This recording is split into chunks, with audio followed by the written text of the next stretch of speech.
The makers of Postum, the favorite mealtime drink in 3 million American homes, present your favorite radio friend, Lum and Abner.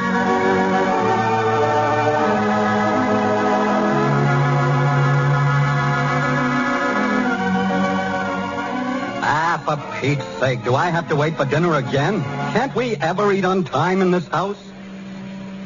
Now, I'm sure you know who that is. It's the perpetual grouch. But don't be too hard on him, because you know at heart he's just as human as you and I. It's his indigestion that makes him so bad-tempered, and the cause may be coffee. Although many people can drink coffee without ill effect, there are many others who cannot. If you suspect that the caffeine in coffee is affecting you, drink Postum instead of coffee. Postum contains no caffeine or other stimulant to upset your digestion. It's made of whole wheat and bran, skillfully roasted and slightly sweetened. Served steaming hot, Postum is the most delicious drink you ever tasted. It has a rich, full-bodied flavor all its own, a flavor that has made Postum the favorite mealtime drink of 3 million American families. And it's economical, too. It costs less than 1/2 cent a cup. Get Postum from your grocer tomorrow.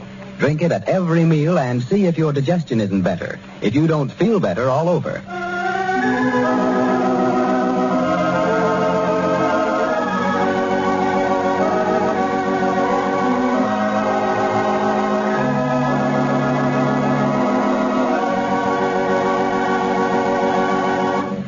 And now, let's see what's going on down in Pine Ridge.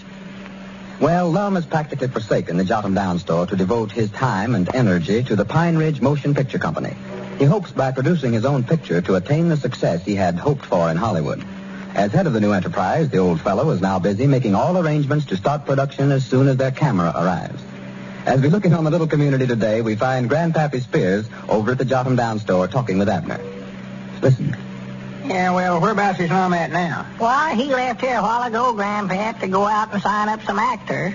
That Camry will be here tomorrow. I got an invoice on it this morning. Yeah, and he's going to have to sign up the whole town if he gets enough fellers out there to make it look like a war. Oh, well, he's done changed his mind now. It ain't going to be no war picture. He was talking here the other day about getting some camels and elephants and one thing and another, and then found out how much it'd cost, and he gave up the idea. Well, what's he signing up the actors for, then? Oh, he's going to make another kind of a picture now. A love story, I believe he called it. Well, he's going to be the hero in it and have Catherine Hortense Brogan. He's going to save her life. I always want to call her Catherine. Swan, that Lum can figure out more ways to save that girl. Well, what's he got to save her for? Why, to make a hero out of himself. That's all he can think about. He was going to have her drowned in and then jump in and save her, but he happened to think that he couldn't swim, so he scratched that out, and now he's trying to think of something else. Well, he better be careful. He's liable to get himself hurt. Oh, sure. That's right. I don't know what's got into Lum here lately. He just ain't himself hardly. I know it. He just went hog wild on the subject of moving pictures. Just to be honest, I think he's going Hollywood. Or going Pine Ridge, I reckon you'd call it now, that we're making pictures, too. Well, I think somebody ought to just sit down and talk to Lum. Well, try and sit down and talk to him. He can't sit still long enough to eat, hardly. Nervous as a rabbit's nose. Well, I reckon it is a lot of bother trying to make all arrangements to get started and all. Oh, well, sure. Most of us put on, though. He's heard how busy all them big directors out there in Hollywood is, and he thinks that he ought to be that way, too. Well, he's going to lose all his friends if he ain't careful, or have a nervous breakdown one. Well, I don't think he's going to lose no friends over at Grandpap. Most everybody around here understands Lum, or ought to by this time anyway. Yeah. He means well, but he just gets too enthusiastic over things. Yes, sir. Lum Abner is a funny feller. Ain't another like him nowhere. No, not nary nothing, no. Honest, just as honest as the day is long. Got a lot of sense till he gets some wild idea in his head. Mind out, Grandpap. What's the matter? Look. Cedric, we haven't been over here here. Howdy, Grandpap. No, he ain't, Lum. Ain't been in. Grannies, I wish that boy'd get located someplace and stay there. Here I am trying to write a scenario and get the actors together and everything else, and I can't find my secretary. I bet you, Grannies, I had 1,000 pint mints and conferences for today, and he's got the book. Well, who was you supposed to see? I don't know. That's what I got to find him for. Oh. Let me sit down here. I'm tired today. Yeah, sure. Sit down, Lum. I don't know what time I put down I was supposed to eat dinner or lunch. Don't know where it was 12 o'clock or 1.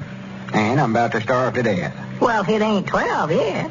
It ain't how. No, 10 or 11 minutes to is what it is. Well, if I'm going to eat at 12, I ought to be starting over at the restaurant right now. Well, don't jump on me about it. I don't care when you eat. If I was hungry, I'd go on over and eat. That's what I'd do. Well, that just shows right there what you know about running a big business. Maybe I ain't got time to eat. I don't know. Well, does Cedric have to tell you when to eat now? He's got the book with all my pint mints in it. Yeah. Did you hire some actors, Lum? No, I ain't yet. That's another thing I want to do with Cedric. Want him to call Squire Skimp and make an appointment for him to see me. Have a conference with him. You're going to give Squire part in the picture, too, huh? No, but I've got to see him before I can hire anybody. Well, what's he got to do with it? Well, I just found out he's already went around and signed up everybody in town to let him manage them. Well. He's their agent, and I've got to hire him through him. Oh, for goodness sake. Well, that's all right. It's a good idea, I think. That way I can just see Squire when I want to hire somebody and won't have to look him up. Won't have. I want 15 Chinesemen for a picture. All I got to do is call him and order him. Well, he ain't got no Chinesemen signed up, has he? No, not that I know of, but it's up to him to get them if I want them. Is this picture you're making now going to be about China, Lum? No, I'm just saying if I want them. Oh, well, are you still aiming on tying that Hortense Brogan to that railroad track and saving her? No, that's too dangerous. I've got a better idea now. I have her up in a 10-story building, and it's on fire and all ready to cave in, and I'm going to climb up there and save her. Climb up there? Well, go up a ladder. 10 stories? I think that would be a pretty long ladder, wouldn't it? Well, I'd think so. Yeah, where are you going to get a 10-story building, Lum? Yeah. Yeah, that's right, ain't it? Yeah, I was afraid that idea wouldn't work. How would it be for me to take the part of a scientific that invents something that could destroy the whole world, and about the time I got ready to try it out, I fall in love with this Hortense, and she talks me out of using it. Oh, my goodness. And we live happy ever after. I could throw the stuff in the ocean where nobody else could get their hands on it. Yeah, well, it might sound good, except nobody wouldn't believe the story, I don't believe. Well, I don't know. Feller might invent something like that. And if he did, he could make a lot of money out of it. Make everybody pay him not to use it. Oh, my goodness, sure. He could make money on it. Let's see. What could a feller mix up together that'd do that? Dynamite ought to have some. Yeah. What else explodes? Well, powder, gunpowder. Yeah, and lots of nitrous glycerine. I reckon this feller might sure enough think up something that... Now, Lum, Dad, blame it, don't start trying to invent something like that. Well, now. Why not? Make more money out of that than you can making moving pictures. Yeah, and you get to messing around mixing up a bunch of them explosives, and you about blow up the whole town, and yourself with it. That's right. That stuff is dangerous. Why, of course it is. Maybe I better stick to the picture, Artie. Let's see. How would it be if I was... Wait a minute, there's Squire Skimp coming in there now, Lum. Oh, good. Just the fella I want to see. I reckon I can go right ahead and talk to him without no pint man. It'll be all right. Why, sure, you're both here. Well, here, you fellas want to talk business, Lum. I think I'll scatter on out of here. Oh, that's all right, Grandpap. Nothing secrets about it. Why, no. Well, I've got to get on over the place anyway. The woman's more than likely got victuals ready. I'll see you fellas later. All right, Grandpap. Come back again. Yeah, so long. Well, good morning, Grandpap. Yeah, howdy, Squire. Yeah, come on back, Squire. Yeah, you're just the fella I'm looking for, Squire. Yes, they told me over at the barber shop that you want to see me, Lum. Yeah, I started out this morning to hire some actors for this picture we're going to make, and everybody I've seen said they'd sign up to let you manage them, and I'd have to talk to you. Yes, I'm acting as agent for about everybody in town that has any possibilities at all, I think. Well, now, just how does that work, Squire? Where do you come in? Well, now, see, I make the deal with the picture company, and then I receive 10% of whatever money they take in. Well, why would they want to pay you 10%, Squire, if they can get the job anyway? Well, I'll look after their interest, Abner. See that part in the picture is suitable for them, and see that they receive proper billing and all. You take a good, smart agent, Abner, he can make a star out of an actor. So I'll take an actor that's making $100 a week now, and I'll have him earning $1,000 a week in a year's time. You will, huh? For goodness sake. Why, yes. An agent is not an expense, Abner. He's in a much better position to dicker with the film company than the actor is. Well, in fact, I expect to make a star out of every single one of my clients. That's the slogan that I've adopted. Skimp, the maker of stars. Of course, I won't just handle anybody. Unless they show some possibilities, why, I won't waste any time with them. Well, how about me, Squire? Do I show any? Why, yes, Abner, yes. I'd say that there's a definite place for you in pictures, yes. All right, Dogies, I'll sign up with you. Yeah, me too, Squire. I'm going to be so busy writing the stories and directing the pictures and all that stuff, I ain't going to have time to see that I get the kind of salary for acting over the hand. Well, now, you men won't... yes, I guess I could handle you if you want me to, yes. In fact, I think I've got a couple of contracts right here in my pocket now, if you gentlemen want to sign them. Well, good. Get 'em out here. Yeah, we want to sign 'em. Granny, this is the best idea I've heard yet. You're just a feller we've been needing. Well, good, Lum. Here. And I just sign right down there. And here's one for you, too, Abner. There's a lot of reading on here, ain't there? Well, just the usual form, Lum. There's the paragraph right there where it tells about the 10%. You agree to pay me 10% of your earnings for 1 year. Yeah, that's all right. Yeah. There you are, Lum Edwards. Yeah, here's mine, too, Squire. Yes, all right, man. Well, now, here, I've got to hurry now, but I'll be back over this afternoon and talk to you about salaries in the first picture and all that, you know. All right, Squire. Much obliged. I'll be here all afternoon. Yes, all right, Lum. Good day. Good day. Yeah, so long. You appear to be in a terrible rush to get out of here. Reckon we rushed into that too quick, Lum? Of course not. We got to have an agent. Somebody that'll see that we get every nickel see that... Granny, wait a minute here.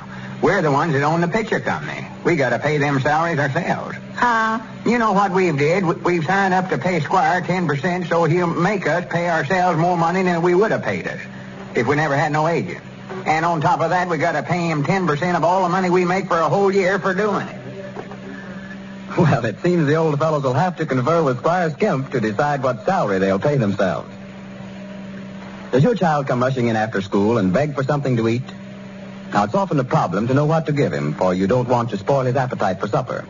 Well, here's a suggestion. A cup of steaming postum made with milk. It's just the thing for these raw, chilly days. As you know, the milk you make postum with is good for children. But best of all, from your child's standpoint, is the fact that postum is so downright delicious. It's got a tempting, appetizing flavor that children are just crazy about. For postum is simply whole wheat and bran, skillfully roasted and slightly sweetened.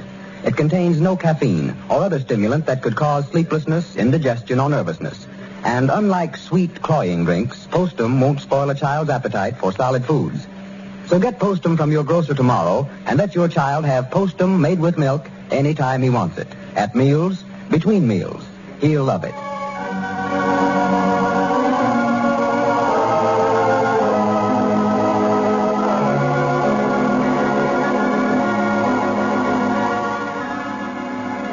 Join us again on Monday evening when Postum again presents Lum and Abner.